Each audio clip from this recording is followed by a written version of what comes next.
Scoot a little closer to the glow of whatever screen you're watching on, dim the lights if you haven't already, and yeah, maybe grab a mug of something warm. We're about to slip back to an era when childproofing meant hoping the rats were too full to gnaw on the baby tonight, and playtime could involve dodging runaway cartwheels in a sludge-choked alley. Before we wade in, you know the drill. Tap that like button if brutal medieval reality is your preferred bedtime story. Subscribe so you never miss an episode of historical discomfort, and drop a comment telling me where you're tuning in from and what hour of sleepless doom it is for you. Bonus points if you can hear church bells or barn owls outside. Ambience unlocked. Take a breath. Smell that? Inhale deeply through the nose. That's the sharp tang of wood smoke, sweat, damp wool, and something vaguely pongy that might be yesterday's fish stew. It seeps through the cracks of a timber cottage barely big enough to swing a cat. And yes, swinging cats for luck was horrifyingly a thing. You're standing in a one-room house, mud walls sweating from the chill night air, a peat fire coughing in the middle of the floor. Straw mattress? Forget it. The family sleeps on straw, period, with lice playing hopscotch across scalps like tiny circus performers. Welcome to your first night on Earth, Medieval Edition. If you made it this far, congratulations. Roughly a third of medieval babies never did. Your mother labored on wooden floorboards slick with tallow, helped by a village midwife whose sterile tools consisted of a prayer, a shard of sharp iron, and maybe a sprinkling of saint bones for luck. No epidurals, no sanitized linen, no concept of germs. One wrong turn of the baby's shoulders and both mom and child could slip instantly from life to legend. The soundtrack? Moans, hymns, and the local priest muttering Latin somewhere near the door, ready to perform an emergency baptism with a fingertip of dirty water if you looked too blue for comfort.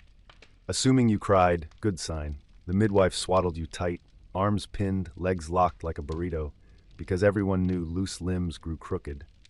She'd rub your gums with wine and honey to ward off mouthworms, a brilliant way to introduce bacteria, by the way. Then she'd hand you over to the wet nurse if your mother was noble. Breastfeeding was labor for peasants, obviously. If you were a peasant, Mom got maybe 2 days rest before stumbling back to field work. You strapped to her in a sling, skin peeling from the sun, clocks ticking. The church taught that unbaptized infants who died went straight to limbo, no time to waste. You were hurried to the parish font within hours, sometimes still streaked with vernix, because if plague swept the village tonight, at least your soul had an address. Think of it as spiritual insurance whose deductible was freezing holy water poured on your head in midwinter. Bonus chill. Your godparents, chosen for their coin purse more than their piety, now owned legal stake in you. If your parents died, plague again, you'd be shuffled to their household, a lottery ticket that could land you anywhere from a comfy manor to a rat-gnawed attic. Fast forward to age 3. If you've survived smallpox, dysentery, and whatever lurked in contaminated well water, you toddle outside, and your playground is a dirt lane lined with chamber pots emptied from windows above. Kids built immunity by sampling everything. Mud pies spiced with donkey droppings, raw turnips stolen from carts, sips of watered ale because straight water killed faster. Toys, pebbles, sticks, or if your dad's a blacksmith, a slightly blunted blade to practice whittling. Just keep all 10 fingers, kiddo. The rule, if it doesn't cut you, burn you, or give you worms, it's probably not fun. In cities, toddlers wove between horse hooves, open fires, and swinging butcher's cleavers. Distant school bells meant nothing unless you were male, moderately wealthy, and not urgently needed to chase birds off the grain. Girls, they learned urgent math by counting loaves, eggs, and siblings. Their dolls were straw bundles tied with scraps, future practice for swaddling their own babies at 14. Let's talk germs. Colds could morph into lethal fevers, and measles were casual grim reapers. Physicians, if you could afford one, prescribed charms etched on parchment or syrup of poppy laced with vinegar. More common was the healer grandma who spat chewed herbs onto sores. You lay on a pallet staring at smoke-blackened rafters, praying not to hear the bell that signaled another child's passing. Entire families carved tiny cross marks in door frames each time a child died. Some frames looked like checkerboards. When plague hit, use any 14th century year, odds are good, authorities locked healthy children inside houses with the sick. Ventilation?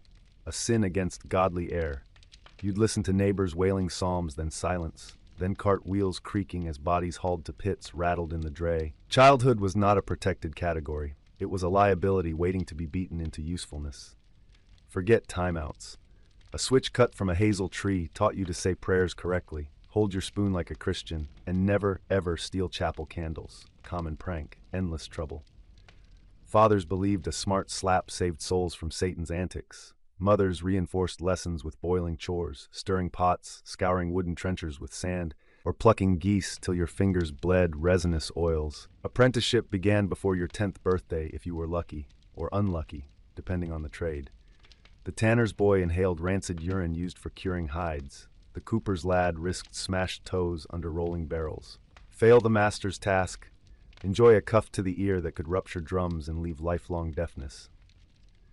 Occupational hazard. Being tiny enough to crawl into machinery or chimneys no adult could reach, meaning you were the expendable canary for collapsing beams and toxic fumes. Yes, some children learned Latin declensions and psalm tones. Monastery schools offered chanting, grammar, and survival-level arithmetic. Picture a drafty stone room, wax tablets, quills, and a master who wielded a birch rod like a conductor's baton on your knuckles. You recited until your voice cracked, and if you stumbled over Pater Noster, stripes bloomed across your shoulders. But literacy could vault you from pig herd to parish clerk, social mobility by syllable. Parents sold the family cow to pay fees, banking on your future scriptorium wages. No pressure, kiddo. Girls, except in convents, rarely learned to write. They internalized oral culture, saints' lives, herb lore, lullabies, and, critically, the geography of the dowry market. Brutal truth. Your value at marriage hinged on virginity, work ethic, and how many cows your father added to the deal. Childhood ended abruptly at Monarch. You swapped rag dolls for real infants and prayers that childbirth wouldn't gut you like a hog. Leisure? Rough and tumble was the default. Village squares erupted in mob football matches. Dozens of barefoot youths chasing an inflated pig bladder, trampling gardens, breaking legs against stone walls. Rules existed, no knives ideally, but enforcement was imaginative at best. Scholars note an average of 2 fatalities per big game. Winning team's prize, bragging rights, maybe a jug of ale.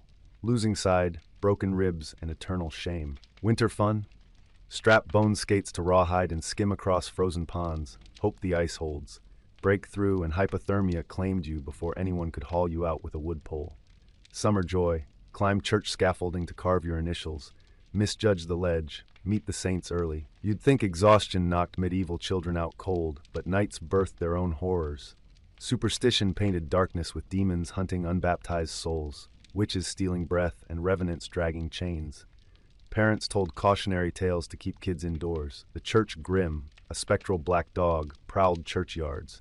The mire sat on chests causing nightmares. To ward off evil, mothers tucked iron scissors under pillows or tied wolf teeth to cradles.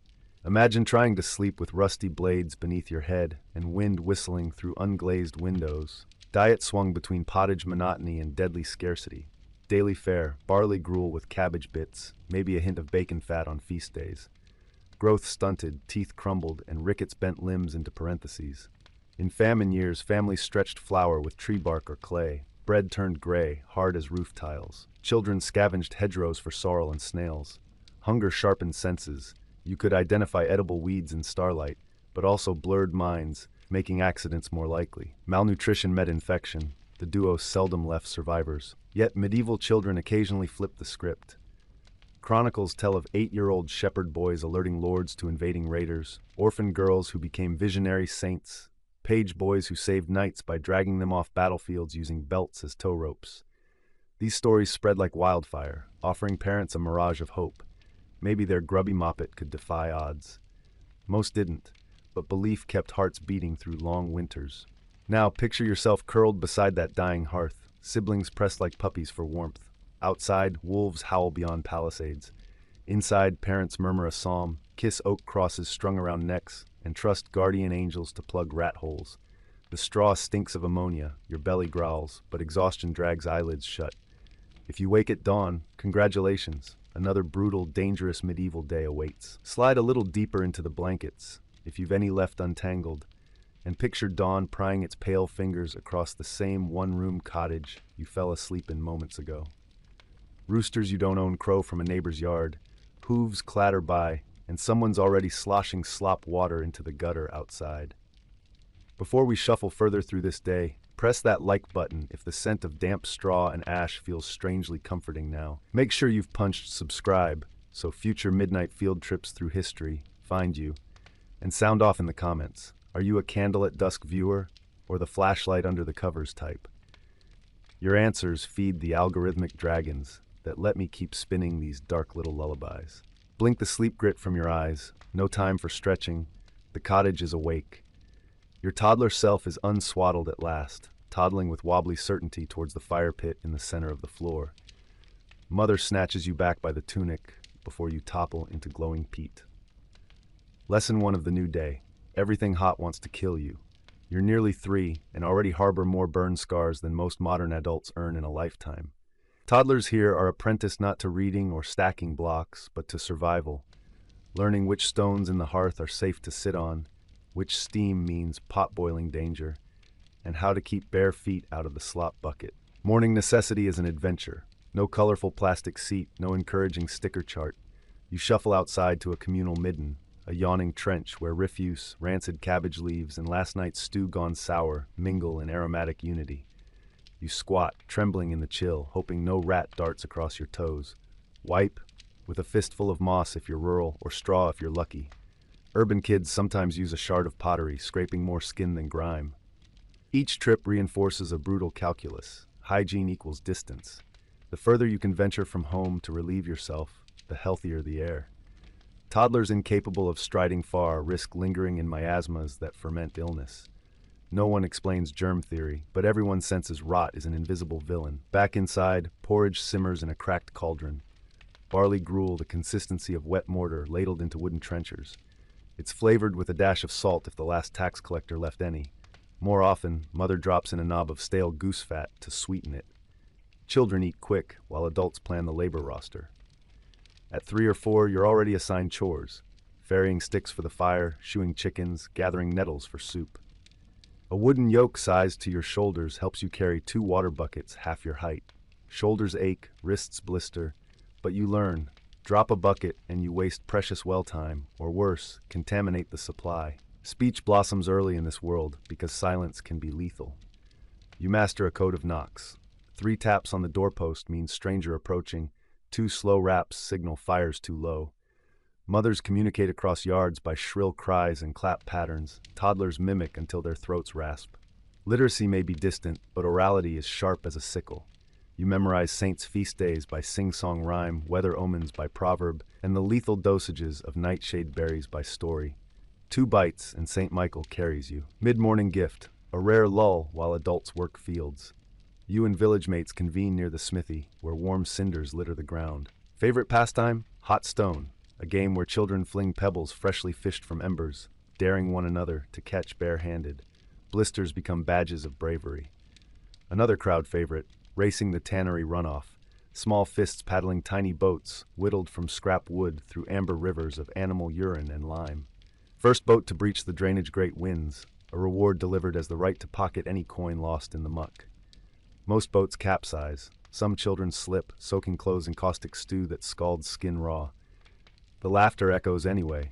Fun is measured in shrieks per minute, not safety. If your father scrapes enough pennies, you might attend the parish school by age 7. But between 3 and 6, learning happens in the margins of toil. You count sheep, tally spilled grain, recite psalms mispronounced but enthusiastic. Letters look like window lattices drawn in soot on the wall. Numbers are chicken scratches in the yard dust. For many, the first true symbol they carve is a merchant's mark, not their own name. Proof that commerce, not ego, drives education. Girls peer through doorway cracks while brothers chant Latin declensions. They absorb fragments like bees gathering stray pollen, later brewing private honeycombs of knowledge no man suspects. The village teems with creatures. Docile oxen, skittish goats, curs starving enough to chew fingers. Toddlers learn a boundary. Step beyond the churchyard yew, and wolves roam dusk paths. Step too near the outlying manor, and the Lord's mastiffs will treat you like poaching vermin. A toddler's world map is drawn not in miles but in audible threats. Blacksmiths roar, mill wheels groan, forests hush. Past the last thatched roof, sound dies. That hush is a cloaked predator. So you cling to clamor. The more racket, the safer you feel. Scrapes and rashes are constants. The village healer keeps salves bubbling, goose grease mingled with yarrow for burns, cobalt-bright vitriol for ringworm. Toddlers hate the sting but fear the alternative, a rot that travels bone. Teeth eruptions bring agony. Mothers rub ashes and honey along swollen gums while chanting St. Apollonia's prayer. Sometimes healing rites become fatal. Leeches applied too long drain tiny veins. Mercury salves for lice seep poison through skin. A feverish child might be strapped to a plank and doused alternately with hot wine and cold well water. Shock therapy centuries ahead of its time, outcome grimly uncertain. Now imagine a rare bright note. St. John's Eve approaches. Even toddlers sense change. The air smells of rosemary and roasting lamb as villagers prepare a communal feast. That afternoon, you're allowed to trail the procession to the common green. Children garland each other with meadow flowers. Even the parish priest cracks a smile. Sunset ignites bonfires tall as cottages. Adults leap flames to purge sins. Toddlers toss in nutshells scribbled with tiny chalk wishes. No cough, fat goose, new shoes. You marvel at sparks soaring like embers of hope into the night. For a heartbeat, danger retreats. Community shields you in a circle of firelight and song. These memories brand themselves deep, their warmth carried into the next lean winter. Return home drunk on smoke and sugar-spiced bread, yet bedtime revives dread. Tonight, mother knots rowan twigs above the lintel to block fairies who fancy spirited toddlers away. You clutch a rag doll stuffed with fennel seeds. Protection charm, they say, though its aroma mingles with mouse droppings. Father mutters that trolls lurk in rafters and must be appeased with a sliver of lard placed on the windowsill. Stories swirl. You drift to sleep, fearing the slender hand of the Mar pressing on your chest. Hours later, thunder shreds the sky. Rain lashes roof thatch. Smoke from the hearth backdrafts filling the room with choking soot. Toddler lungs convulse. You cough yourself awake, eyes stinging. Father flings the door open, shouting at lightning to spare the cottage. Tiny feet slosh through mud as children are herded beneath an overhanging eave. You huddle, soaked, chanting fragments of the Paternoster in case this storm hides demons on its wind. Morning reveals destruction. Henhouse flattened, neighbor's child struck by falling beam. The village measures loss not in coin but in calories. One less mouth still means empty chairs at hearths, but also stolen labor tomorrow. Toddlers internalize this arithmetic early. Every sibling is both ally and competitor. Parents ration soup, older kids trade spoonfuls for chores. A cunning 5-year-old may stash chestnuts under floorboards, learning hoarding habits that later feed or doom families. Generosity is a luxury of surplus seasons. In hardship, toddlers clutch crusts with fierce, suspicious eyes. On Sundays, the entire village shuffles to mass. Toddlers wriggle on benches, eyes wide at stained glass saints glowing like sweet shop candies. But they learn posture. A wandering gaze earns a knuckle rap. After service, the Lord's steward hands out alms, stale bread lumps, while monastic scribes scratch tallies of who received mercy. Children memorize their ranking in this invisible hierarchy. You begin to understand, obedience buys crumbs, defiance invites hunger.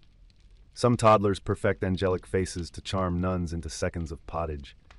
Others cultivate stealth, filching communion wafers destined for the sick. One autumn, whispers slither in, a sickness on the trading road. Merchants sporting silk scarves cough black flecks into handkerchiefs. The bailiff bars gates, but fleas ride rats under palings.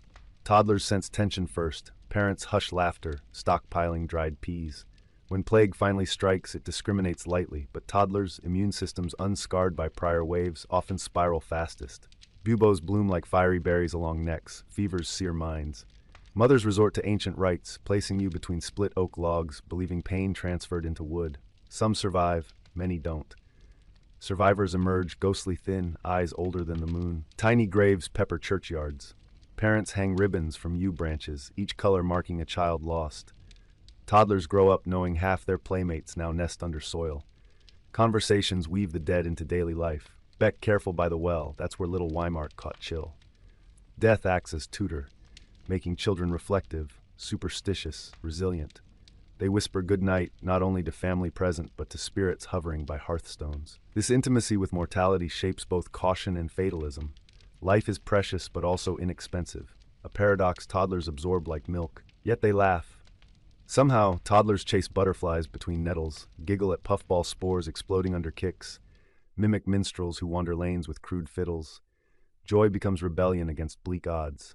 Parents watch, misty-eyed, because each fragile giggle defies statistics. The cock's crow is no longer a curiosity. It is reveille. At 7 or 8, you rise on command, not whim, because the household ledger of sweat must be balanced daily. Your first assignment: scare the corvid thieves off the barley rows. A slingshot carved from hazel and a pouch of clay pellets hang from your belt. You pace the field's perimeter long before the sun heats dew to steam, arms windmilling like a living scarecrow. Miss a shot and crows steal next winter's seed. Miss twice, and father's clenched jaw will harvest you instead. Mid-morning, the smith beckons. Today you carry charcoal sacks twice your weight. Sparks prick your forearms as he hammers red-hot iron into scythe teeth. Your job: pump bellows with perfect rhythm. Every lapse drops furnace heat, forcing the smith to reforge, wasting fuel and temper. The leather handle blisters your palms, but you grit teeth. Blisters toughen into a craftsman's badge. Sneak a glance at the tool rack and catch sight of a small seeks, its edge keen as gossip. By 12, that blade might become yours, for work or for war. If your village boasts a parson with spare charity, you might split days between labor and the parish room. There, chalk dust rises like incense, while a stern clerk drills you on the Latin alphabet scratched onto wax tablets. Wrong answer? Read switch across knuckles. A quick learner earns privileges: copying psalms, sharpening quills, maybe tasting imported ink that smells of vine oak and vinegar. But most children your age never cross that threshold. They learn their letters instead from tavern signs, merchant tallies, and birch runes carved by pagan grandfathers in door lintels. Play evolves into rehearsal for violence. Buckler break, pits teams armed with wicker shields and staves. You charge, bash, retreat, until a boy's eyebrow splits, leaking crimson onto mud. The crowd roars approval, for toughness equals survival currency. Girls are not spared. They practice thread the needle, sprinting blindfolded between spinning spindles hurled by older sisters. Miss the gap and linen cord whips skin raw. Laughter masks assessment. Who can take pain? Who will fold when plague or pillage next strikes? Around 10, rumor slithers through the cottage. The tanner in the market town needs an apprentice. Father's eyes weigh your worth. One less mouth at home, a potential breadwinner in 5 years. But tanning means months, inhaling rotting hides soaked in dog urine. Some boys return men, others return never. The contract is sealed with a spit handshake, your last name scratched onto parchment by the reeve, spelled wrong but binding. Mother knots a relic around your neck, a splinter said to be from St. Crispin's staff, protection for tradesmen. Tears salt your lips, but you march out at dawn behind the reeve's pony, clutching a sack with 2 shirts, a crust, and a coil of fear. Town walls loom like dragon ribs. Inside, fragrance of cinnamon stalls jostles with stench of slaughterhouse drains. Apprentices sleep above the workshop, 6 to a pallet, air thick with hide dust. First task: scrape hair from pelts using a crescent blade sharper than any scythe back home. The blade slips, your thumb splits. Master wraps it in scrap leather and shrugs. Blood is brine for strengthening hides, he jokes. Nights, older apprentices swap horror tales. Journeymen who fell into lime vats. Boys who drowned in tanning pits weighed down by waterlogged leather. You cling to your saint splinter and whisper unsubtle prayers. Meals: millet gruel, stale rye, sometimes a sliver of beef fat shaved from trimmings. You chew tough crusts until gums bleed. The iron tang reminds you you're alive. On feast days, masters hand out offal pies. You devour lung, spleen, whatever, too grateful to gag. Food is fuel for muscles growing rope-taut from stretching hides across frames. Miscalculate tension, and the hide snaps back, lashing your cheek. The scar will pronounce your apprenticeship like a herald's trumpet. Once a week, you're rostered for curfew patrol, jingling master's keys through alleys lit by sputtering rushlights. Beggars tug wrists, peddling charms against toothache. Cut purses gauge your worth. Guardsmen, half drunk on ale, demand pennies for road toll. You learn to navigate threats with polite lies, safer than fists. If you slip into tavern glow, watch the dice loading, the mug drugging. One sip too many and you'll wake shaved bald, cloak missing. Master's wrath inevitable. Summer heat stirs typhus. Fleas leap from rat fur to straw pallets. Apprentices scratch until scabs weep. Whoever spikes a fever is isolated in the loft. Some recover, some are lowered by rope, limp as wet hide, carted to mass grave pits outside the walls. The odor of quicklime and despair seeps back on apprentices' boots. You memorize the cough rhythm that predicts demise. Your own lungs remain steady. For now, year's end brings St. Martin's Fair. Masters reward apprentices with half-day liberty and 2 copper coins. Market square blooms with jugglers' miracle plays, roasted chestnuts. You watch a bear baiting ring, mastiffs lunging at chained beast, fur spattered scarlet. Crowd cheers each snap of canine jaw. Children your age climb barriers for closer view. You realize brutality is spectacle, bond, and cautionary tale all at once.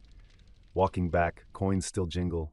You consider Al but purchase a beeswax candle instead. Luxury to read psalm snippets by moonlight, feeding the secret hope you might shift from tanning pits to scriptorium desks one day. You bribe a scribe to pen a letter. Dearest mother, master treats me well, food plentiful, learning fast. Lies, yet necessary. Worry weakens distant fields. You include a pressed violet from town ditch as proof of brightness. The scribe miscopies your name again. You do not correct him. Identity bends easily here. At 12, muscles knit denser, voice drops. You and fellow apprentices mutter about journeyman freedom, the distant mirage where wages flow. One night you sneak to Guildhall window, eavesdrop on masters tallying profits. Realization dawns, your sweat minted those coins. Anger simmers but must stay secret. Open dissent whips apprentices into shackles. Instead, you vow silent mastery. Learn every chemical ratio, every market haggle trick. Knowledge becomes edged dagger concealed under humility. Only respite, Sunday Mass. Inside stone nave, candlelight paints vaults gold. Choirboys' treble voices pierce tannery stench lingering in your nostrils. You fumble through Latin responses, but the credo's cadence blankets fatigue. Priest lectures on humility. You glance at merchant pews swollen with furs, challenge the sermon's fairness silently. Still, communion wafer sliding over tongue tastes like fragile truce between spirit and blistered flesh. After 2 years, you win a scrip of pennies and sanctioned leave to visit family. You trek dusty miles, heart thudding. Cottage roof seems shrunk, parents stoop older. Siblings peer like meeting a hired man. You present them with a scrap leather pouch of tallow candles, luxury beyond words. Yet you notice their eyes measuring your calloused hands, faint urban accent, scars. You are of them, and no longer.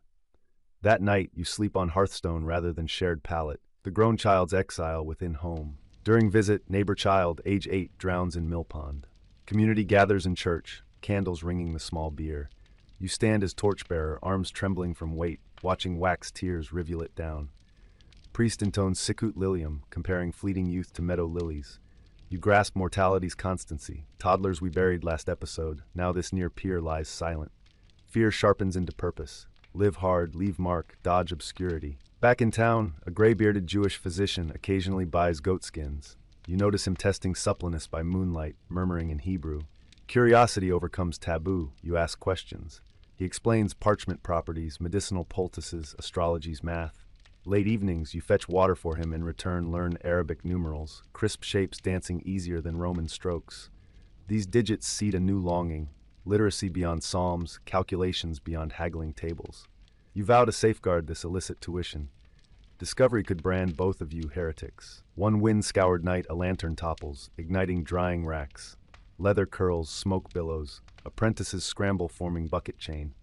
You scale rafters to cut burning ropes with your Sikhs. Sparks bite arms, hair singes, but you carve escape path. Dawn reveals half the shop gutted, yet key inventory saved. Master bellows gratitude disguised as insults, then does the unthinkable. Deducts only half cost from your wages instead of full. In medieval math, that is affection. You're 13 now. Parents send word. Local girl's dowry modest but acceptable. Betrothal at this age is normal because lifespan's laughably short. You mull the notion while scraping hides. Marriage offers cottage hearth airs, yet chains you to tannery stench for life. That night, you trace Arabic numerals in ash on floorboards, imagining ledger books, trade roads, possibility. Childhood brutalized but also chisels ambition. A single candle clocks the hour before dawn. It's your turn to hike the frosted cart track toward the Abbey, pack mule for the parish baker. 20 coarse loaves ride in a willow hamper strapped to your back. The bread smells of rye and wood smoke, and the faint hope of a copper coin tip. But the weight grinds bone against muscle, until every step drums your heel into numb stone. Orchard branches overhead creak like gallows in the breeze, and you imagine each croak spelling the same verdict. Prove your worth or be pared away like rotten bark. Monks hustle past in silent brown swarms, their hands already blue with manuscript wash or beeswax. You used to gawk at them as embodiments of holy calm. Now you see production lines. One brother stops you, prees back cloth, inspects every loaf for even scoring. Any sign of underbake earns a scowl that feels like excommunication. Satisfied, he presses 2 tin tokens into your palm. Local script redeemable only at Abbey stalls. Clever economics, you think. faith writes the rules, and layfolk chase the currency printed in heaven's font. You linger just long enough to watch choir novices file into the cold nave. Their voices break on the higher notes, those unfinished throats fumbling the Magnificat. In that cracked harmony, you recognize yourself. Still tuning, still stretch-strung, not yet an adult, but certainly no child. You slip away before the final Amen, tokens clinking like muted bells in your pouch. Midway through Lent, your master leads you to the leather guild hall for the yearly intake ceremony. Torches flare, pitching shadows like bedraggled banners across oak walls. A table groans under mugs of ale brewed thick enough to coat the tongue. Senior journeymen form a semicircle, holding iron branders, tools heated until filaments glow sunset orange. They swear each apprentice to secrecy regarding prices, recipes, and feud lines with rival crafts. You kneel, recite the covenant, and a clerk pricks your thumb so blood seals the parchment. Instead of branding skin, they scorch your belt, symbol enough, but the sizzle still makes bowels clench. When you stand, shoulders squared wider than last year, the hall cheers. You're taxed, regulated, protected, and indebted all in the same breath.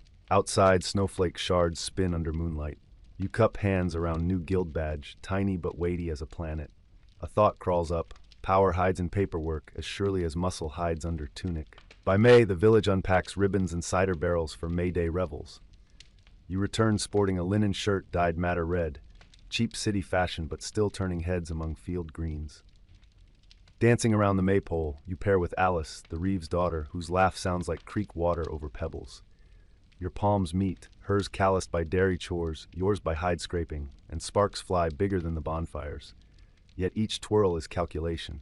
Can you ever afford her? The dowry demands wag a finger inside your skull, even as fiddles chase nightfall. Near midnight, youth sneak to the woods for greenwood marriages, half promise, half dare. You and Alice slip among hazel trunks, exchange makeshift garlands, and vow to remember this hour if fate permits. A distant owl shrieks. Your pulse races with equal parts thrill and dread. One reckless kiss later, destiny feels both molten and precarious. You part before dawn, carrying her ribbon tied around your wrist, tucked under cuff like contraband. Summer's first heat wave ushers in a royal decree. The king musters levies for a border skirmish against rival lords. Every guild owes a handful of able youths for the baggage train. Drivers, leather-lacing experts to mend harness on the march, and sinewy arms to pitch tents. Your name rolls off the master's tongue before you can blink. He swears you'll return worldly and experienced, which sounds suspiciously like disposable. 3 weeks later, you march out with a caravan of carts, the sun puddling in creases of your new boiled leather jerkin. The baggage column is a serpent of curses, squealing axles and stench. Oxen, latrines, unwashed militia. Nights, campfires puncture black fields, while bawds ply their trade, and toothless bards recite ancestry of local lords until stars yawn. You mend girths by rushlight, fingers sticky with pitch, ears tuned for any arrow whistle. Then one dawn near the frontier, the real soldiers vanish over a ridge, steel helms glinting. The baggage crew waits, hearts hammering. Distant roars drift back, clash of billhooks, screams and drumbeats echoing off valley walls. You clutch a mallet like a dagger, though no enemy approaches. Still, blood surges in your veins, alchemizing fear into something cold and shining. Hours later, troops reappear, dragging wounded. You help splint a pikeman whose shinbone peeks white through meat. He thanks you before fainting. War, you realize, is mostly waiting, then sudden gore, then more waiting laced with prayers no messenger will recite your name to your mother. Upon return, you expect heroes' welcomes. Instead, you meet shuttered windows painted with ash crosses. Sweat-slick lumps of straw smolder outside doorways, villagers burning bedding to purge disease. The pestilence that spared the camp sneaked into town on a grain barge. You quarantine in an abandoned sheepfold with other levies. Each morning, a crier tolls new deaths like market prices. 2 infants, 1 midwife, the baker's eldest. Coffin boards run scarce. Some bodies swaddle in shrouds and roll into charred pits. You swallow dread alongside oats, praying your lungs stay clear. They do, but your sense of invincibility melts like tallow. When the miasma finally thins, survivors sport hollow cheeks and haunted stares. Your master reopens shop, demand for leather burial shrouds pumped profits, but celebration feels obscene. You work silently, each hide stretched a silent elegy. Nights, you still visit the Jewish physician. He gifts you a battered manuscript of Avicenna's medical treatise, Latin translation marginally legal. You copy passages onto scrap parchment, mouthing strange anatomy words, diaphragma, cerebrum, while slugs of candle ruin drip onto your knuckles. Knowledge tastes intoxicating. It also reeks of risk. If church wardens discover your extracurricular studies, branding iron might scorch skin this time. Yet you persist, scribbling by starlight like a thief of light. Early autumn, an apprentice slips from scaffolding into the lime vat, the solution stripping hair and life in breaths. You and another boy haul him out, but skin sloves like parchment soaked too long. He dies before priest arrives. Guild elders convene, safety chains to be installed, but only after All Saints' feast, because repairing vats will halt production during peak hide season. You taste bile, dead boy reduced to line items and schedules. That night you carve his initials into the rafters, covert memorial against the tide of indifference. Next, the master sends you and 2 journeymen to the king's charter fair, licensed to trade without local tolls for 8 days. Canvas pavilions bloom across meadows, clothiers hawking Flemish wool, apothecaries flogging unicorn horn dust, jugglers spinning knives. You display hides tanned smooth as velvet, haggle with Lombard merchants fluent in coin clink. Arabic numerals sprint across your ledger, accelerating deals faster than rivals fiddling Roman tallies. By fair's end, master's purse bulges. He praises your arithmetic, hints he might finance your journeyman role before year's out. If profits keep, nightly, a troupe of minstrels seduces crowds with ballads of legendary paladins. Their leader, a lute-backed woman named Isabeau, notices your rapt stare. She teaches you a 3-chord riff, fingers guiding yours over strings. Music coils through blood hotter than forged coals. She asks if you've ever considered life on the road, free of guild chains. The idea ignites but frightens. Vagrancy laws, winter hunger, plague patrols. Still you lie awake humming lute lines, pulse drumming syncopation against straw mattress. Winter's approach accelerates marriage terms. Father visits town with Reeves' emissary. Alice's dowry trimmed due to bad harvest, but still contingent on your promotion to journeyman. Master tallies accounts, agrees if you survive next 6-month trial. Ceremony set for Michaelmas. Your inside trembles. Joy? Panic? Both. You draft a letter to Alice describing fair lanterns in Isabeau's songs, but scratch out the minstrel's name, unsure why. Secrets burgeon like mildew in cold cellars. Determined, you craft a belt pouch of lambskin, tooled with intertwining vines, lined with lavender sprigs to mask tannery stink. Present it to Alice at Yuletide when you manage a brief visit. Her eyes widen. She strokes the grain, says it feels softer than cat fur. You joke that the lavender should ward off lice. She laughs, tucking pouch beneath cloak clasp. That laugh ricochets inside you until nights blaze warmer than smithy fires. Lent returns. During confession, you admit to reading forbidden foreign texts. The priest's silence thickens. He finally assigns heavy penance, fasting on water bread for 3 days and donating coins to the church library so approved works can be copied. You comply, but resentment sets root. Church dictates knowledge flow, yet your self-taught arithmetic swelled guild coffers. The contrast seeds early sparks of reformist thought, though you lack language to phrase it. For now you'll wield subtlety as shield, study in shadow, nod in daylight. Summer storms swell riverbanks, plank bridges snap like kindling. Tannery sits uphill, safe, but market quarter drowns thigh-deep. You volunteer to haul refugees onto hay carts. Water sucks boots, silt stings eyes. Amid chaos, you glimpse Isabeau's wagon tilted on its side, loot case floating away. You slog through current, snag the case, drag it to her. She laughs relief, kisses mud-spattered cheek, and says someday she'll repay. The kiss trips your heart, momentary, dangerous.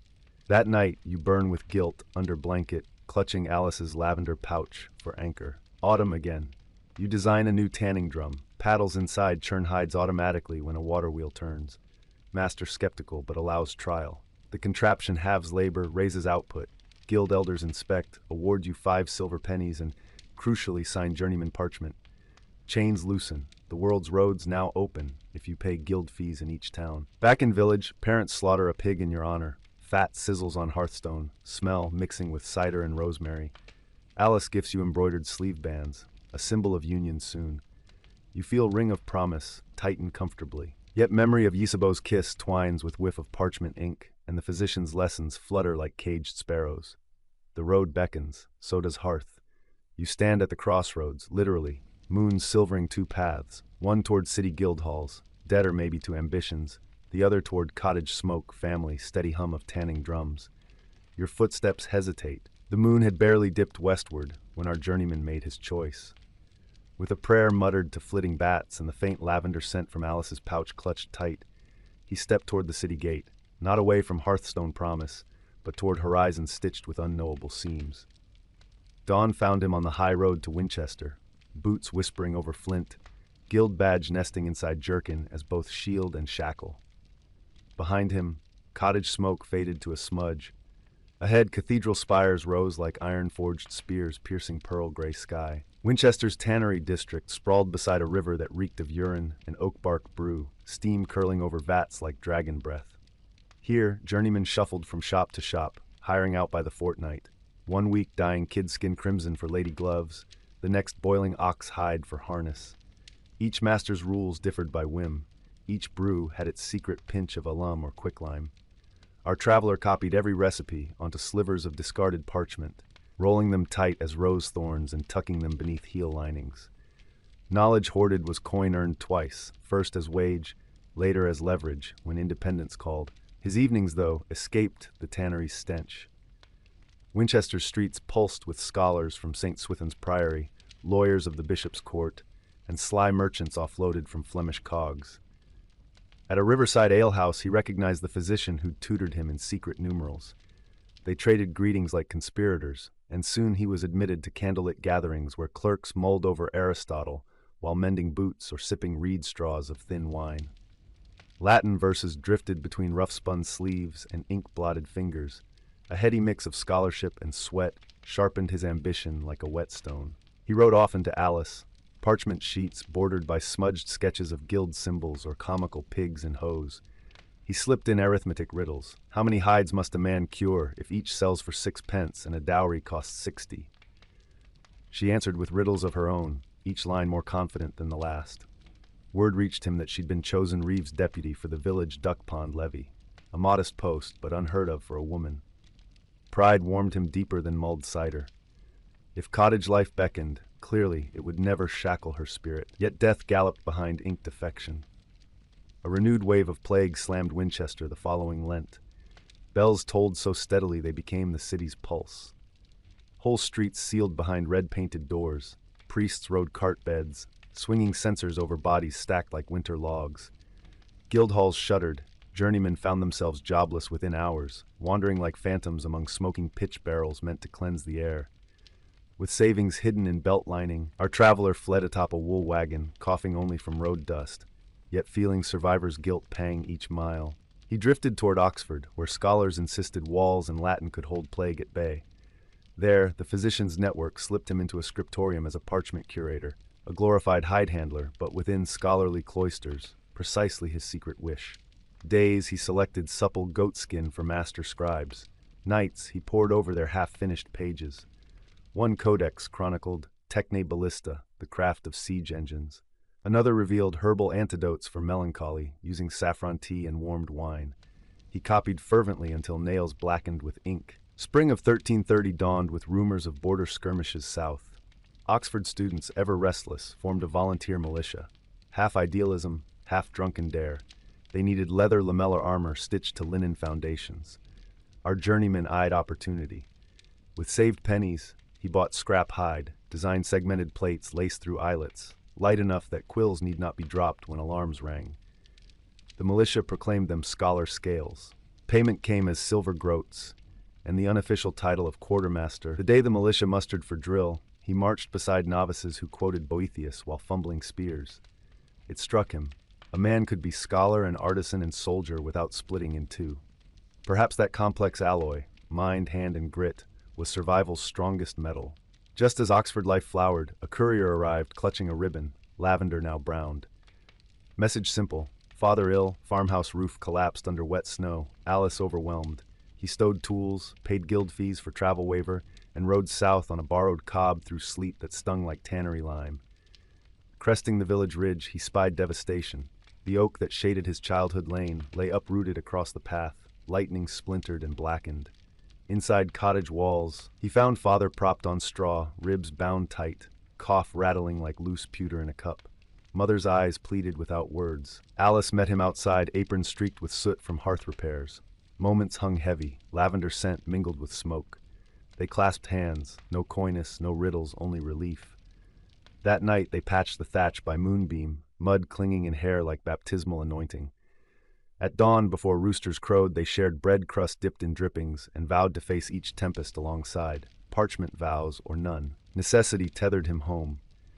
He converted the collapsed livestock shed into a workshop, stretched hides over new frames, installed a rain-driven paddle wheel to churn vats, tweaked from his Winchester drum design. The village reeve granted riverbank rights in exchange for discounted harnesses. Business sprouted. Local farmers needed plow leathers, the manor steward sought book bindings, and soon pilgrims on the road to Canterbury stopped for waterproof satchels. Alice managed ledgers, her arithmetic now rivaling his, and negotiated better terms than shy husbands dared. To lure trade, they initiated repair days, market stalls where folks could bring torn shoes for free mending demonstrations. Children gawked, travelers lingered. Word spread of the miracle tannery that smelled less of rot, more of rosemary, Alice's innovation, herb-studded brazier baskets. Silver trickled into a carved walnut chest, former pig salt barrel bequeathed by mother, and they spoke dreamingly of stone walls, a tiled roof, and perhaps soon, tiny feet pattering across rush-strewn floors. Evenings, he gathered neighbor youths beneath porch lantern. Using chalk on a barn door, he taught Arabic numerals, simple ledger columns, and the secret of gauging hide thickness by ear. Tap the tension, feel vibration. Skeptics grumbled that sums were witchcraft, yet within weeks farmers saw benefit. Sharper yields calculating seed ratios, fewer disputes at alehouse dice. Learning once hoarded behind Abbey cloisters now sprouted in furrow lines. Some churchmen frowned. The parish priest pressed him. Why teach without ecclesiastical sanction? Our craftsman smiled politely, offered free binding for the next sermon book, and quoted St. Augustine on enlightenment. The priest flattered, relented. Books smoothed many quarrels. Prosperity paints targets. A rival tanner from Winchester petitioned the Shire court, claiming patent on paddle drums. Summoned to the wooden hall, our protagonist faced bearded magistrates beneath the king's arms. He produced sketches dated years prior, sealed with guild elders' countersign. He argued with balanced calm, referencing not just craft statutes but Roman Digest excerpts glimpsed in Oxford. Murmurs rippled. The court rarely heard so polished a defense from a village tradesman. Verdict: invention upheld, rival fined for false claim, and a charter awarded granting exclusive rights within 3 parishes. Victory tasted of sweet cider and vindication. Joy and grief waltz in close embrace. While rights were inked, mother's cough deepened into silence. She slipped away during Matins bells, face serene, hands clasped around a sprig of last summer's lavender. Alice wept with him, then guided funeral rites with steel-spined grace. 1 month later, life's candle rekindled. Alice felt first flutter of child quickening. They named the secret hope Marjorie if girl, Stephen if boy. After the saint of laborers, pregnancy accelerated everything. The cottage walls expanded in imagination. They hired apprentices. 2 orphan boys spared poorhouse fate. Lessons resumed by lantern, now including needlecraft for leather seams and letters big enough for young eyes. The workshop hummed like a hive. That Michaelmas, they carted wares to a grand harvest fair. Competition fierce. French merchants hawked dyed calfskin. Lombards flaunted jeweled saddles. Alice arranged their stall as storybook. Cured hides fanned like cathedral windows. Pairs of shoes set in dance steps. Belts looped to form interlocking hearts. Her ledger offered bulk discounts calculated faster than rival abacuses. Crowds gravitated. Lombards muttered. A Frenchman tried undercutting price. She retorted in quick phrases gleaned from foreign pilgrims, stunning him into retreat. A royal steward noticed the commotion, admired her figures, commissioned 30 marching satchels. Payment: gold nobles stamped with the king's crown, enough to fund a tiled roof and brick chimney. That night, under bright harvest moon, they celebrated with spiced wine, laughter spilling like grain from busted sacks. Wandering minstrels entertained fairgoers, among them Isabeau. Spotting them, she waved a weather-beaten lute case and declared her debt, a performance at any event they chose. Alice eyed her, reading history in glances. Our craftsman explained rescue of lute during flood. Instead of jealousy, Alice invited Isabeau to winter in the village, teaching music to children on long, dark nights. So the minstrel wagon rolled through frosted lanes, sowing melody where plague once reaped silence. Snow stacked like manuscripts along eave edges. Evenings, tannery loft became salon. Isabeau strummed ballads. The physician, visiting on trade route, debated astrology with a wandering Carmelite, Alice read aloud from Chaucer fragments. Apprentices listened wide-eyed. Our craftsman presented his next design, leather bellows lined with fine goat bladder, creating steadier airflow for smith forges. The Carmelite suggested using geometry to maximize wind. They sketched shapes in soot on hearthstones. Ideas crackled louder than fire logs, forging community hotter than any lime vat stew. Prosperity, however, tickled feudal tempers. The manor's aging lord, jealous of citizen autonomy, imposed a new hide tax, citing old charters. Villagers grumbled. Our craftsmen rallied smallholders to present a joint petition, worded with legal flourishes, gleaned in courts. They offered modest levy but demanded representation in tithe council. The lords sneered, threatened eviction. Standoff brewed through Lent. Tension like rawhide stretched past tolerance. On Palm Sunday, the river breached banks again, flooding manor storerooms while village levy, reinforced by tannery workers, held. The lord's granaries rotted. He swallowed pride, accepted villagers' levy in exchange for emergency grain share. Power shifted, respect earned not through sword but community fortitude and engineering foresight. Summer thunderheads piled high. Labor pangs struck Alice as first drops pelted thatch. Midwife arrived, wielding boiled linens scented with rosemary and myrrh. Night cracked with lightning while our craftsman gripped his wife's hand through each wave. At cockcrow, a daughter's wail pierced storm hush. They named her Marjorie, as promised. Ysabeau composed a cradle lullaby. Apprentices carved toy horses. Rain ceased, dawn painted clouds pink, promise engraved across sky. With fatherhood came broader vision. He devised a plan: convert disused sheep fields into a learning yard, combine craft lessons with reading. The reeve reluctantly endorsed. Literate peasants pay taxes on time, after all. Children lined up clutching reed pens, chanting numerals among spinning tanning drums. Rumor reached nearby shires. Pilgrims detoured to gape at the miracle, a village where leather hum met quill scratch. Yet he knew visions demand guardianship. Guild elders could still restrict, clergy could still condemn. So he wrote secretly, a manual fusing hide chemistry, Arabic math, and fairness ethics, intended for Marjorie when grown. He hid pages inside a hollow beam of the new brick chimney, sealing with beeswax. Messengers brought whispers of kingdoms beyond. Mongol Khans splitting steppes, papal bulls contesting emperors, distant seas funneling spices. He realized their hamlet, once universe small, was merely a bead on trade's rosary. If Marjorie's generation wished to thrive, they'd need eyes farther than the village ridge. Education wasn't luxury. It was armor against tides of change. Silence settles over the cottage as our leather-scented story resumes. Candles gutter low. Marjorie's cradle rocks in rhythm with Alice's hush songs. Outside, late crickets bow their legs like tiny fiddlers. Against that backdrop, our craftsman unrolls a crude map. Crooked rivers, 3 parishes, and at the center, his workshop sketched as a miniature hide drum. A dozen neighbors crowd the bench. The reeve, cap clutched, reads the proposal aloud. Petition His Majesty's judges for a charter of franchise, freeing the village from arbitrary tolls and securing market rights.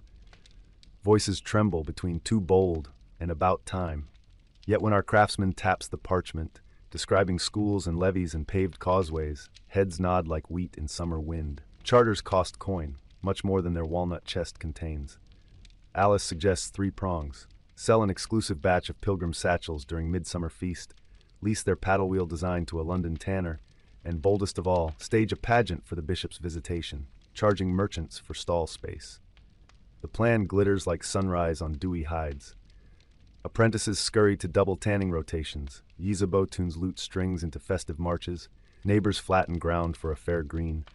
Even the parish priest lends relics for display. Bone splinters of St. Mildred, hoping pious crowds will fill alms boxes. Days shorten as work lengthens. Lime vats bubble day and night. The river paddle creaks in a ceaseless lullaby. Rosemary smoke masks less pleasant odors. Alice, belly again rounding with second child, refuses idleness. She scribes ledgers, haggles with travelers, and teaches Marjorie to count by stacking cured-off cuts. Our craftsman, eyes sand-gritted with fatigue, still finds wonder. The way moonlight silvers water droplets on rawhide, or how a stitched seam hums when plucked like harp string. Midsummer dawn unfurls with sunburst trumpets. Color floods the village. Banners sewn from scrap swades flap above stalls. Barrels of small beer sweat beads. Pies steam on oak boards. Pilgrims flock, guided by rumors of relics and fair dealing. The bishop's men arrive on tall coursers, chainmail glinting. They test harnesses, sniff pouch linings, and finally mark a tally in their rolls. Goods fit for spiritual traffic. By dusk, the coin chest groans. Yet midway through celebration, thunderclouds muscle in. Rain whips banners, quenching torches. Pilgrims huddle beneath awnings. A sudden gust topples the relic case, scattering St. Mildred's bones across puddles. Heartbeats freeze. The bishop's steward glares as if damnation itself splashed his boots. Quick as thought, our craftsmen and apprentices kneel, retrieving each fragment with linen wetted in scented wine. Alice offers rosemary cloths. Isabeau sings a soft hymn. The steward's fury cools, and miracle whispered, no fragment lost. He even purchases a scholar-scale cuirass, promising to recommend their craft at court. Disaster averted, offering bowls overflow. Folk insist miracles deserve reward. Autumn retouches leaves bronze. Coin counted, they have enough, barely. Choosing 5 delegates, our craftsmen Alice despite pregnancy, the Reeve, Isabeau as cultural envoy, and apprentice Will for muscle. They set out for Gloucester, where the king's roving justices sit. Journey spans leagues of rutted track, but each mile seeds a lullaby. Wheel squeaks, horse snorts, and distant owl hoots layer into a drone that loosens limbs. Nights they lodge in overcrowded inns, straw rampant with fleas. Our craftsmen's leather pillows, proofed with beeswax, become prized. Hosts barter free boards for one apiece. In Worcester they pass plague pits newly sodded, graves marked by crude iron crosses, a sober reminder of time's scythe. Will mutters prayers. Isabeau composes a dirge whose chords settle like fog. 3 days from Gloucester, marshland bogs the cart, wheels sink, axles groan. Bandits loom, ragged silhouettes, blades catching dusk. Our craftsmen offer stout belts, rogues demand coin. Then Will, quiet lad, cracks a rawhide sling he fashioned from scrap, flinging pebbles with siege engine precision. One stone splits the bandit leader's brow, the rest scatter into reed hush. No blood spilled beyond bruise, the cart rolls free at moonrise. Will's sling later earns entry into dinner tales, though he blushes fiery each retelling. Gloucester's Guildhall reeks of wax and ambition. Petitions pile like hay bales, clerks sift, stamping those with sufficient seal weight. Their charter request, tied in lavender ribbon, catches a clerk's eye, perhaps the scent, and moves to the docket. Waiting days stretch syrup slow. They lodge with a cordial widow, whose attic beams echo passing crows. At dawn they practice speeches. At dusk they collect court gossip. A baron's son seeks glovemakers. A Welsh rebellion drains treasury. Charters might face new fees. The hearing begins beneath vaulted rafters. Justices, scarlet-robed, consider parchment while quills scratch like mice. Opposing them, an envoy from Winchester's rival Tanner, still nursing courtroom bruises, now lobbying to restrict rural competition. He waves Latin citations. Our craftsman counters with precedent charters, quoting Edward I's statute favoring industrious villages. Alice presents ledgers proving tax reliability. The Reeve pledges levy maintenance. Isabeau strums gentle chords during recess, winning smiles from restless scribes. Final hour, the envoy argues villagers lack sufficient moral oversight. Alice rises, recounts miracle of St. Mildred's bones in the school where children learn psalms alongside sums. A hush blankets the hall. Justice-in-Chief, beard like icicles, consults his fellows, then pronounces, "Charter granted, under God and good governance, seal to follow after fee of 30 nobles." Cheers muffled by decorum ripple through their group. Rival envoy stalks off, cloak flapping like injured hawk. Snow greets them upon return, glimmering herald of new era. Villagers gather around torchlight as the seal, red wax stamped with leaping lion, passes hand to hand. Cheers crack night air, yet charter's privileges carry obligations. Annual fair, militia muster, and paramount, construction of a common hall for council. Coin reserves thin, winter work slows. Our craftsman proposes a contributory system. Each household offers labor or stock. Some grumble. Change jars comfort, but majority relent, trusting his track record. Plans drawn on oiled cloth show a half-timber structure with leather bellow ventilation to keep fires safe. Days later, a messenger delivers darker tidings. The border skirmishes have flared into full-scale Scottish campaign. The crown requires leather jerkins and harness payable in 60 days, else risk losing charter. A blow like icy dunk in the river. Accepting means night-long shifts, refusing spells political doom. At council, voices clash.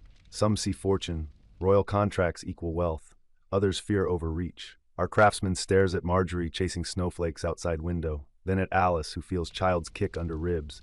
He weighs sleepless months against legacy decades. Finally he speaks. Honor echoes forward, cowardice echoes louder. They will supply the crown, but on humane terms, paying workers fair and refusing substandard shortcuts.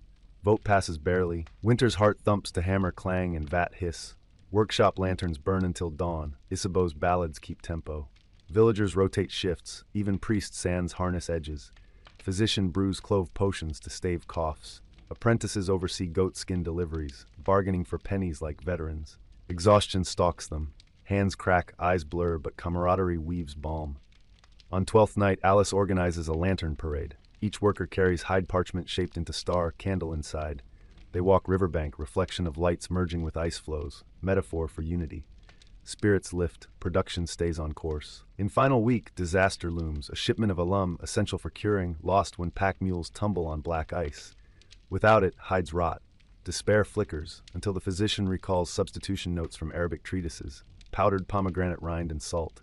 Doubtful, they test one vat. By dawn, hides emerge surprisingly supple, tinted faint rose, a hue soldiers might fancy. Innovation born from peril. Royal inspectors arrive amid swirling snow. They prowl aisles, tugging seams. The rose-tinged jerkins please them. Rumor says King's new badge features red lion, match of shade. Contract approved, payment in gold crowns. Applause dies into relieved sighs. Many collapse onto cured skin piles, blankets over shoulders. Early spring melt drums steady on thatch. Labor pains grip Alice hours before Palm Sunday. Midwife again, but struggle harder. Breech birth threatens life. Our craftsman kneels in straw, mumbling every prayer he once taught children. After endless wrenching moments, a son's cry cuts air. They name him Stephen, the worker saint.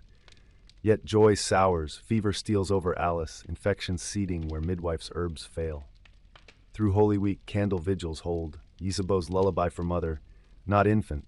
Easter dawn breaks with solemn bell. Alice slips beyond, smile faint but sure. Grief smothers. Workshop stands silent. Even river paddle pauses. Marjorie 5 touches father's calloused hand, silent comfort. For days he moves like ghost, reviewing ledgers Alice perfected, smoothing her handwriting with fingertips. Yet obligations press, charter council, workers' pay, infant's cradle. From well of sorrow, duty draws him up. He commissions a leather-bound psalter, pages illuminated by Oxford contact, margin inks lavender. On cover he carves entwined rose and rosemary, her signatures. During burial, entire village lines path. Even rival tanner from Winchester attends, hat removed. Clouds part, shaft of sun crowns the grave as if charter seal of heaven itself. Into morning growth, new seeds planted. He expands the school, naming it Alice House of Letters and Craft. Girls admitted equally, a scandal to travelers but locally embraced. Marjorie sits front row correcting chalk sums. Apprentice will now master journeyman, oversees tannery floor, allowing father to lecture on geometry and herbal chemistry. Minstrels spread word, pilgrims detour to witness the miracle school where Hyde and Hope unite. Royal court summons him to Westminster for formal commendation. Rose-tinted leather gaining favor among knights. He contemplates journey with infant Stephen swaddled, leaving Marjorie in village care. Before departure, he climbs the hollow beam chimney, retrieving manual meant for future. He adds fresh chapters, ethics of labor, grief's alchemy, power of shared lanterns on snow. Night before travel, he stands outside, stars wheeling. He addresses absent Alice. Her lavender still perfumes every ledger. Her arithmetic pulses in school rhythms. Her bravery inked each charter page. Wind answers in low, warm breath. He shoulders satchel, heart both scarred and armored. The summons from Westminster could not have come at a crueler hour. Alice scarcely cold in her rosemary-lined grave, Marjorie still drifting through half-silent rooms, clutching her mother's hair ribbon, and baby Stephen blinking at the world as if even lamplight were a puzzle. Yet the royal messenger waited for no morning. He had ridden hard, cloak crusted with February sleet, to deliver a letter ringed in scarlet wax, a royal commission appointing our craftsman, master courier and instructor of the prince's wardrobe, with salary enough to flood every village purse for a generation. Acceptance meant uprooting children, risking the village's tender charter still in swaddling clothes. Refusal risked angering a king who wore irritation like an unsheathed dagger. The council met by lantern light in the half-built common hall, rafters still raw, smelling of sap and promise. Farmers, tanners, spinners, and even shy shepherd boys squeezed onto benches. Opinions split like a cloven log. One camp argued that a seat at court would safeguard their charter. Who better to defend it than its author, nestled inside the palace itself? The other half whispered that big walls grind small folk beneath gears, lose their leader, and the village could founder in politics and taxes. All eyes rested on Marjorie, perched beside her father, cheeks wet but chin lifted. Finally, the reeve proposed a vote by pebbles in 2 bowls, white for go, black for stay. When dawn spilled through knotholes, the count stood equal, destiny balanced on knife edge. Our craftsmen spent that day wandering frost-silvered meadows, Stephen snug in sling, Marjorie skipping ahead. Everywhere ghosts of decisions seemed to watch. Alice's voice in the murmur of willow branches, her laughter in the river's playful swirl. He remembered their first market together, haggling side by side, remembered her steady hand guiding quill over ledgers. In the hush between wind gusts, he caught the faintest rosemary scent, as if memory itself weighed in. That night, sleep found him in fits. He dreamt of two roads, one cobbled and bright, leading through arches of heraldic banners toward a throne where nobles applauded his rose-hued leather, the other a dirt lane backlit by harvest sunsets, edged with children's chalk marks and apprentice laughter. At the fork stood Alice, holding both paths like yarn skeins. "Whichever you choose," she whispered, "walk it with open palms." He woke before dawn, heartbeat slow and certain. He announced his decision at Matins. He would travel to Westminster, but alone, on a year's probation, with power of attorney left to a council elected in open assembly. If the court proved snare rather than scaffold, he would return before next Easter's bells. Marjorie and Stephen would remain under Ysabeau's care, the school and tannery overseen by Will and the Reeve. A collective exhale rippled through pews. Compromise had cracked the impasse. Marjorie slipped her father a penny, the one Alice had pressed into her palm for courage. He tucked it beside his heart. The road south unfurled under March squalls. Where once the delegation had jostled in a crowded wagon, he now rode slender gelding Ash, named for the wood his father favored when carving drum hoops. Dawn after dawn he rehearsed guild statutes, Latin salutations, and the list of village needs to champion at any chance: tax leniency, plague ditch maintenance grants, a traveling judge to quell border disputes. When the first city spires pierced horizon haze, he almost turned back, fearing he'd forgotten Stephen's lullaby cadence already. Westminster in spring roared like a forge bellows. Carters yelled, swans flapped across mud-churned riverbanks, minstrels tuned lutes that would never survive village downpours. Within the palace precincts, tapestries hung heavy with lions rampant, and everywhere lingered a faint sweet smoke, resin burned to mask privy stench. Royal armorers greeted him with careful smiles, half courtesy, half assessment. He presented 3 pieces: a jerkin dyed rose, its seams burnished to mimic courtly embroidery, a child-sized practice helm softened at brow for safety, and a folded compendium of tanning substitutions, pomegranate rind included, offered to the royal almoner for famine relief. Courtiers murmured approval. One even nicked a swatch to check dye fastness against spilled wine.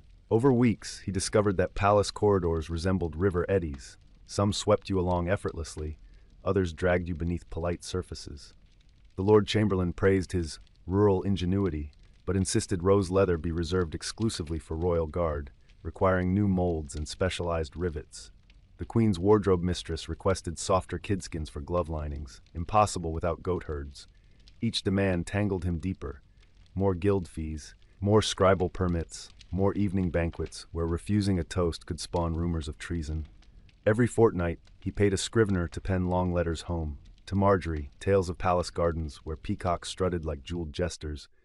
To Will, exact sketches of new harness buckles. To the council, updates on petitions filed. In return, bundles arrived smelling of hearth smoke, children's drawings, village ballots, a sliver of St. Mildred's reliquary wood for luck. From Ysabeau came a melody notated on hide, notes looping like swallows, half lullaby, half marching song.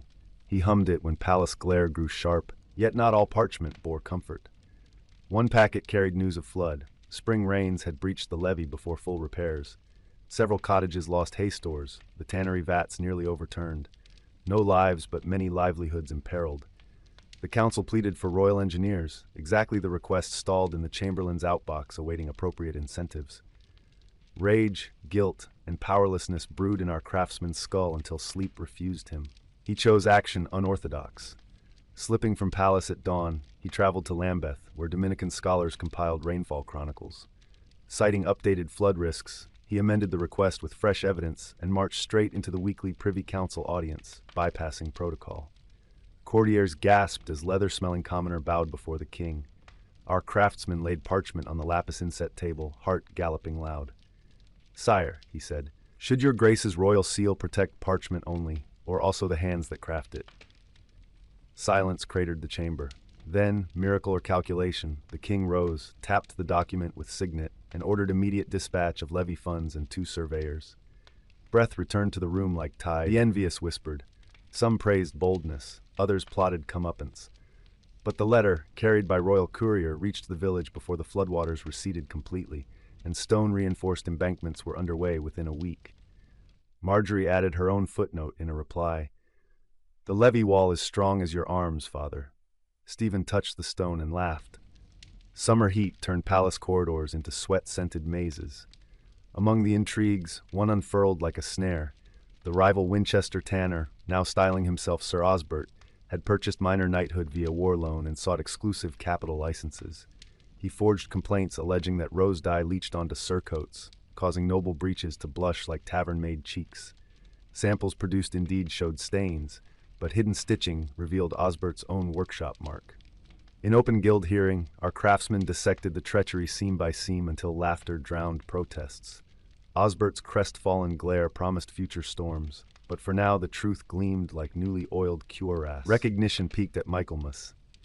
The prince himself paraded through Whitehall, wearing rose-tinted half-armor trimmed in silver, our craftsmen marching 3 steps behind. Crowd roared, trumpets skirled, Marjorie's penny warmed like ember beneath his jerkin. That night, Queen's musicians performed Isabeau's melody. Someone had sent the parchment onward, and courtiers wept behind lace kerchiefs, claiming it captured the sorrow of distant hills. Our craftsmen, cheeks flushed, realized the village's voice now echoed in marble halls. Year-end approached, time to honor his promise and return for council's vote on permanence. The king offered residency, a London townhouse, and lifelong exemption from levy. Temptation shimmered. Yet letters from home painted another need. Marjorie, now 6, guided younger students through psalms. Will innovated paddle wheel upgrades. The common hall thrummed with debates about parish hospitals. They were blossoming without him, but did that free him to seek larger fields or mark precisely why he must go back? On 12th night he took ashwood, carved 2 tokens. One was a miniature shield marked with royal lion, the other a cottage framed by twin trees. Into the shield he pressed palace wax, into the cottage a sliver of rosemary from Alice's grave. He placed them on a scale. No matter how he shifted weights, balance refused. Decision lay beyond logic. That dawn he walked the Thames bank, barges creaking like tired oxen. In damp mist he heard a child humming, Stephen's laugh contained in memory, and smelled distant smoke of oak fires, not resin. Tears, long dammed, slipped free. He chose home. By Candlemas he resigned, citing duties of nurture where parchment first drew breath. The king, surprisingly, clasped his wrist in warrior salute. The realm needs roots as much as roofs, he noted, gifting a silver-edged charter confirming village rights in perpetuity. Jealous courtiers shrugged, some even thanked him. Without his competition, commissions returned home. Snowmelt marked his ride north. Roads carved into ruts by winter wagons, but heart lightened each mile. Villagers met him a league out, lanterns bobbing like fireflies. Marjorie sprinted ahead, leaping into arms that had hammered steel yet never felt weight so sweet. Stephen, toddling, gripped his beard and squealed. The council unfurled the new charter beside the levee wall. Now standing firm like castle rampart, they feasted beneath the common hall rafters seasoned by pitch and hope. We'll announce the village's first apprenticeship examinations. Isabeau debuted a new anthem, blending palace fanfare with river lullaby. The craftsman, choking on gratitude, presented the twin tokens. He nailed the cottage charm above the school door, promising to keep the shield for diplomacy, but never again let it outweigh rosemary. Seasons spun. Under his guidance, though now more steward than sovereign, the school's curriculum swelled. Geometry for millwrights, herbal cures for midwives, basic law for farmers so none could be cheated by traveling merchants. One winter he led a pilgrimage of students to Gloucester Cathedral, where they presented rose-hued gloves to altar clergy and sang Isabeau's anthem. The prior remarked that their harmony outshone stained glass when sunrise struck. Marjorie matured into scholar-teacher, her calculations quicker than quill could keep. She designed a double-bladed paddle, which doubled tanning vat flow, freeing workers for evening study. Stephen grew sturdy, forever smelling of hide shavings, but his passion veered toward healing. Physician tutored him in humors and pulse reading. The craftsman watched, deeply aware he shepherded not just leather, but lives. Osbert, defeated in courtly games, tried one last gambit, bribing the bishop to revoke relic display rights, crippling pilgrim income. But communities ripple outward. Testimonies from travelers, monks, even palace guards reach diocesan ears. The bishop instead issued papal-style bull praising village charity. Osbert slunk into obscurity, and rumor says his factories, stripped of dignity, collapsed under debt. 10 years slid past like a turning page. On Alice's death anniversary, village tradition called for lantern processions still. Now hundreds joined. Children carried parchment stars, elders bore hide drums, and the craftsmen, hair silvering, led with rosemary wreath. At the levee wall, they released lanterns onto river. Tidal current gathered pinpoints into ribbon of fire slipping toward moon. Silence thickened, not in grief but in reverence. He spoke only one sentence. Love is the leather that stretches yet never tears. The river answered with soft slap on stone. In his 60th winter, lungs heavy with tannery fumes, he sensed closing chapters. He summoned Marjorie and Stephen to the workshop where he'd first carved rose dye formulas. He opened cedar chest, withdrew manual onto which he had added pages every year, diagrams of levee stones, recipes for pomegranate dye, treatises on fair wages, entire songs scored in margins. This is the charter behind charters, he told them. Keep adding chapters. On the first thaw of that year, with geese honking northward, he sat under the willow by Alice's grave, parchment journal in lap. He wrote a final entry. No one ever knew the words, and let Quill rest. Eyes closed, he listened. River paddles still creaked. Children's laughter floated. Isabeau's anthem drifted from open hall windows. Breathing slowed, then stopped, as if body simply joined the rhythm it had orchestrated. They buried him beside Alice, lavender and rosemary interlaced. Council decreed the common hall be renamed the House of Open Palms, a tribute to his path. Stephen placed the royal shield token in tomb, a piece between worlds. Marjorie took the cottage charm, promising to hang it in every school she founded. Our embers are low, but before they gray entirely, place your own token in the comments. Which moment shone brightest on your night's journey? Was it the miracle of St. Mildred's bones? The pomegranate pink jerkin's bewildering court? Or perhaps lanterns gliding over thaw-dark water? Your words keep this tale breathing long after the fire sleeps. If eyelids grow heavy, let them fall. Tomorrow's dawn will find this story printed on memory vellum, ready for rereading. But if curiosity still pricks like pine smoke, venture forth. Ring that subscribe bell so new histories unfold softly in future twilights. Tap like to stoke our creative forge, and share the link with another restless soul who needs lullaby wrought from leather, ink, and humble courage. The tale of Open Palms closes, yet its echo stretches beyond parchment, like rosemary scent rising eternal. Good night, fellow wayfarer. Let the paddle wheel of dreams turn steady until morning gold glints on your own home river, and every choice, courtly or cottage, finds its rightful, gentle place.